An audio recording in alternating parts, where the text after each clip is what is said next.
Hello students, welcome back. Welcome to the chapter 3 of class 6 Olympiad Chemistry, that is changes around us. तो ये chapter आपने अपनी science की book के अंदर भी पढ़ा है।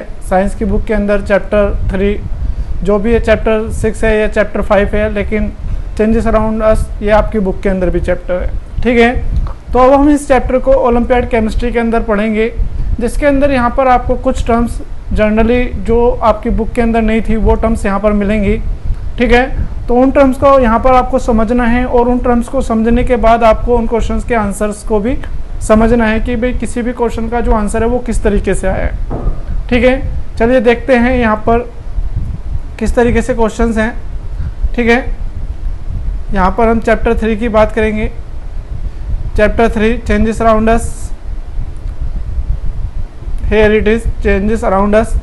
तो यहाँ पर हम पहले सिम्बोसिस करते हैं।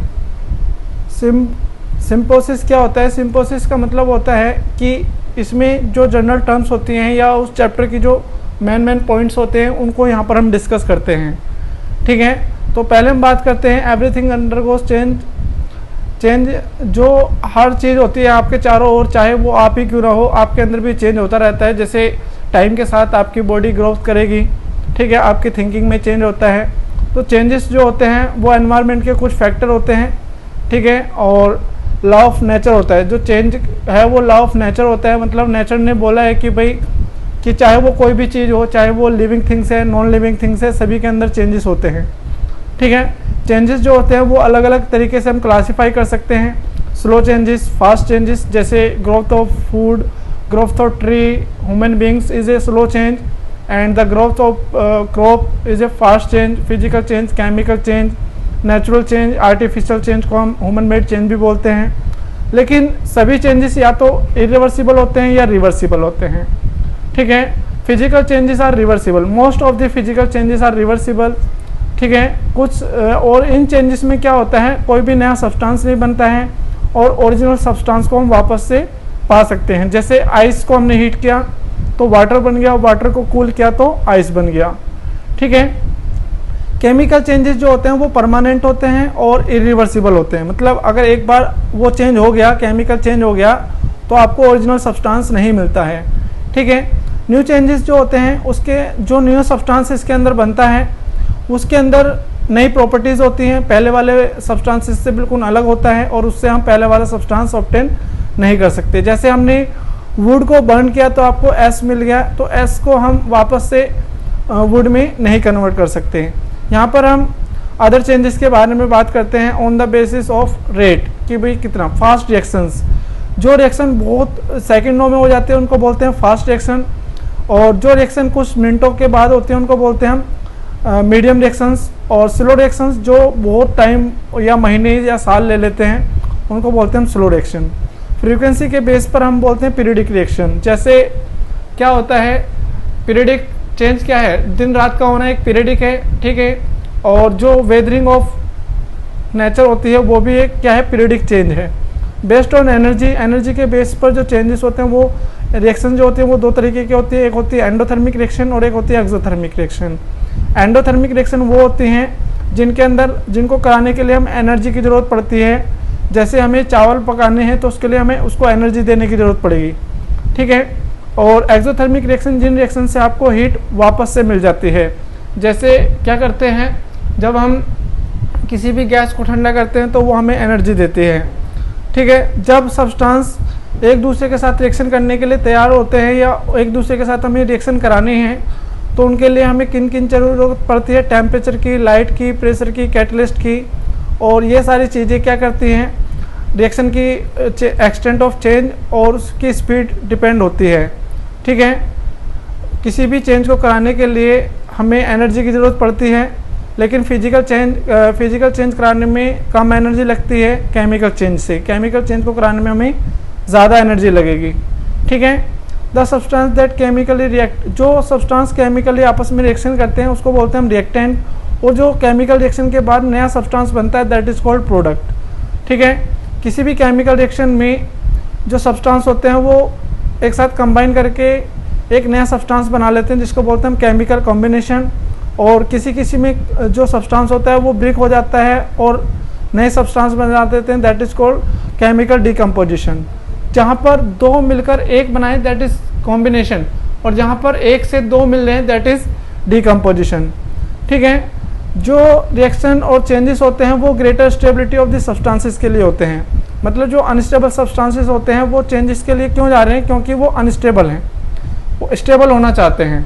ठीक है, तो इस तरीके से यहाँ पर आपने जितनी भी टर्म्स पढ़ी हैं उन टर्म्स का यूज़ यहाँ पर होगा। ठीक है, और जो आपने साइंस की बुक में पढ़ा है। तो यहाँ पर पहला क्वेश्चन आता है, विच of the following is not a reversible change, मतलब जिसको हम रिवर्स नहीं कर सकते वो।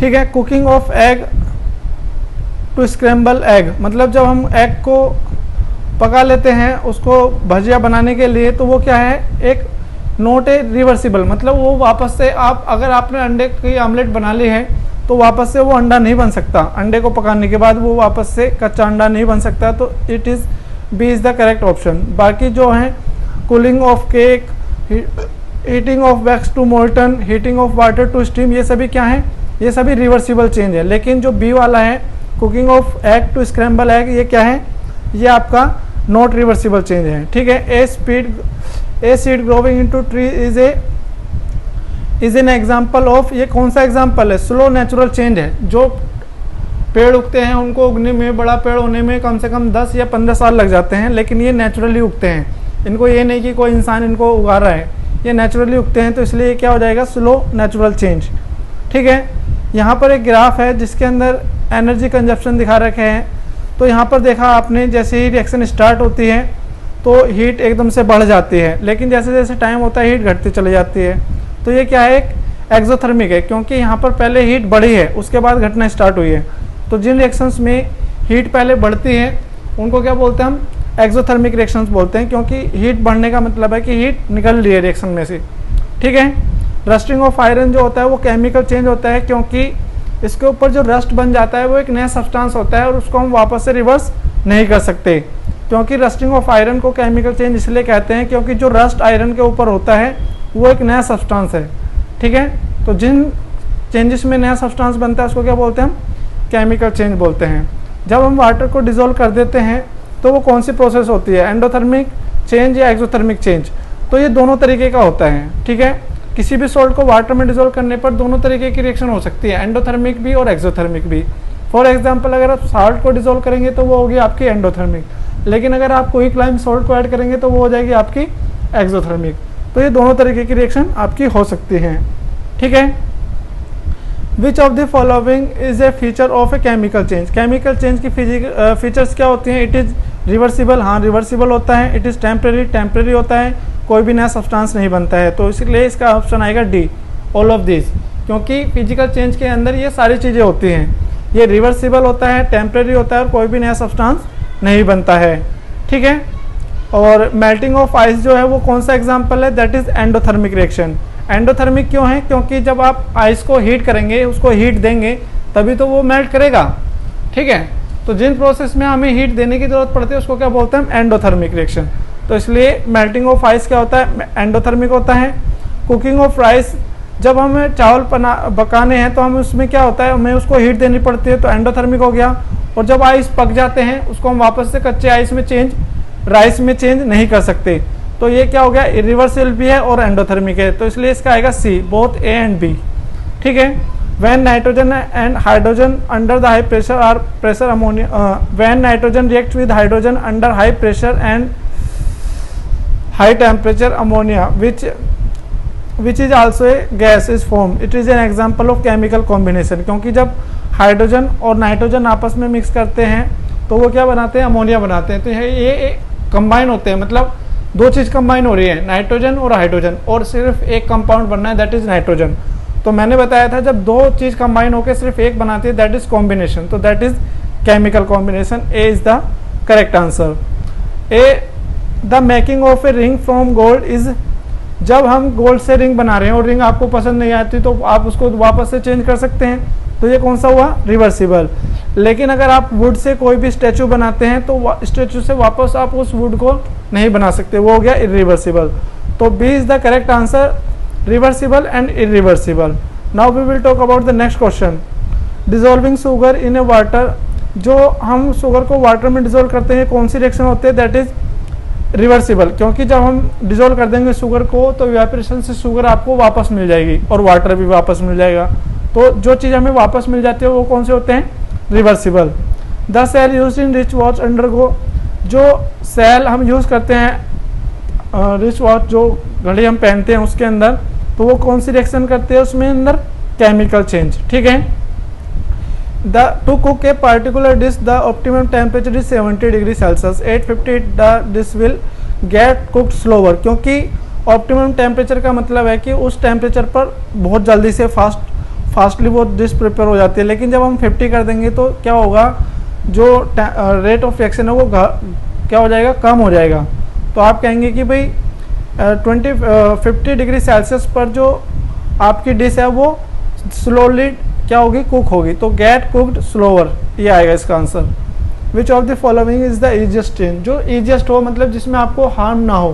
तो dyeing the colour of your hair, जो आपका बालों का कलर होता है उसको चेंज करने में आपको कोई भी परेशानी नहीं होती है, क्योंकि उसको आप आसानी से चेंज कर सकते हैं, because there is no vents in the hair. तो that's why A is the correct answer, क्योंकि अगर आप फेस पे भी चेंज करेंगे सर्जरी कराना पड़ेगा, और आइज़ का जो कलर चेंज है वहाँ पर आपको लेंस डालने पड़ेंगे, उसमें कुछ भी हो सकता है। तो A is the best option, the colour of your hair, वो आप आसानी से कर सकते हैं। जब हम क्या करते हैं, बर्निंग ऑफ मैच स्टिक करते हैं, तो वहाँ पर क्या होता है, मैच स्टिक जल जाती है, मतलब एक केमिकल चेंज हुआ, दूसरा वहाँ पर हीट भी निकलती है, तो एक्सोथर्मिक भी हुई। तो B and C is the correct answer, that is D. ठीक है। When liquids are heated they turns into gases, the yellow egg yolk present inside the egg is liquid, but when it is heated it changes into omelette, which is solid. Why? क्योंकि जो हमने बताया था कि भाई जब हम liquid को हीट करते हैं तो वो गैस में बदल जाता है, वो एक सिंपल कंपाउंड के लिए होता है। लेकिन जो क्या होता है, योल्क होता है, जो एग योल्क होता है वो क्या होता है, वो एक कॉम्प्लेक्स मिक्सचर होता है। तो कॉम्प्लेक्स मिक्सचर को हीट करने पर ये वाला रूल फॉलो नहीं होता है। तो इसलिए इसका आएगा सी ऑप्शन, कि जो रूल है वो कॉम्प्लेक्स मिक्सचर के ऊपर अप्लाई नहीं होता है, क्योंकि जो एग योक है वो क्या है, कॉम्प्लेक्स मिक्सचर है। Now we will talk about the next question, the process in which state of a substance changes from solid to liquid जाता है, तो that is melting, D is the correct answer. तो ये आपको याद रखना है, the process in which solid convert into liquid is called melting, on decreasing temperature a liquid changes into solid, that is freezing. जब कोई भी क्या होता है, कोई भी लिक्विड को जब हम ठंडा करते हैं तो वो सॉलिड में कन्वर्ट हो जाता है, उसको क्या बोलते हैं, हम फ्रीजिंग बोलते हैं। When A solid directly turns into gas, जब कोई भी सॉलिड डायरेक्टली गैस में कन्वर्ट हो जाता है, दैट इज कॉल्ड सब्लिमेशन। ये हमने आपको लास्ट पार्ट में भी कराया था, और सब्लाइम सब्सटेंसेस के नाम भी बताए थे, जैसे अमोनियम क्लोराइड हो गया, आयोडीन हो गया, कैम्फर हो गया, नेफ्थलीन हो गया। तो ये आपको याद रखना है। Identify the substance that evaporate at room temperature, that is kerosene.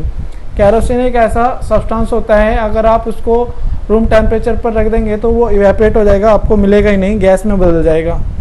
ठीक है। The growth of seedling in A crop, जब आप बीज बोते हैं और वो क्रॉप बन जाता है तो ये कौन सा चेंज होता है, डिज़ायरेबल।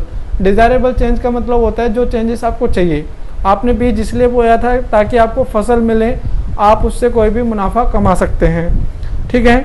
आगे समझ में, we keep food at low temperature in refrigerator, because जो हम फ्रीज़र में इसलिए रखते हैं क्योंकि लो टेम्परेचर पर जो बैक्टीरिया होता है वो मर जाता है, और आपका जो फूड रहता है वो बैक्टीरिया फ्री हो जाता है। तो to kill the bacteria present in the food.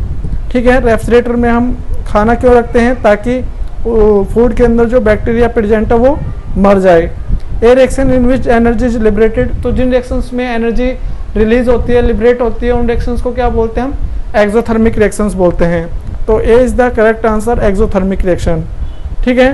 तो आज हमने इस चैप्टर की जनरल टर्म्स पढ़ी हैं और इससे रिलेटेड कुछ क्वेश्चंस करे हैं। ठीक है। नेक्स्ट पार्ट में हम आगे के क्वेश्चंस करेंगे, तो आप इन क्वेश्चंस को करिए और समझिए। अगर आपका फिर भी कोई भी डाउट आता है तो आप हमें बताइए, और अगर आपको ये वीडियो अच्छी लगी हो तो इसको लाइक कीजिए, शेयर कीजिए, और अगर आपने चैनल सब्सक्राइब नहीं किया है तो उसको सब्सक्राइब कीजिए, ताकि आपको इसी तरीके से ओलंपियाड रिलेटेड जो भी क्वेश्चंस हैं उनके आंसर्स मिलते रहें। और अपने घर पर रहिए, सेफ रहिए and keep studying. Thank you.